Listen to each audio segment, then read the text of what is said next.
ဒီနေ့ကတော့ရီဖုခရိုင်ကိုကားဖြင့်အလည်သွားခဲ့ပါလေ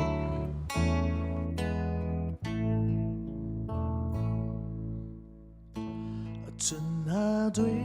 ပေးတိုင်းချင်နာပြန်ရမယ်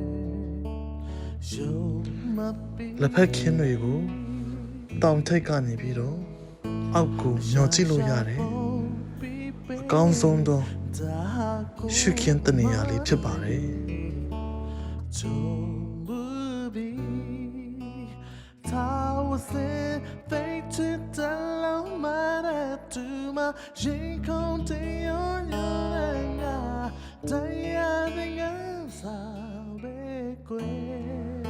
လူတူရောက်နေပြီ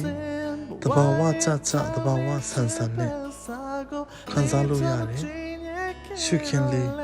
တနေရာဖြစ်ပါတယ်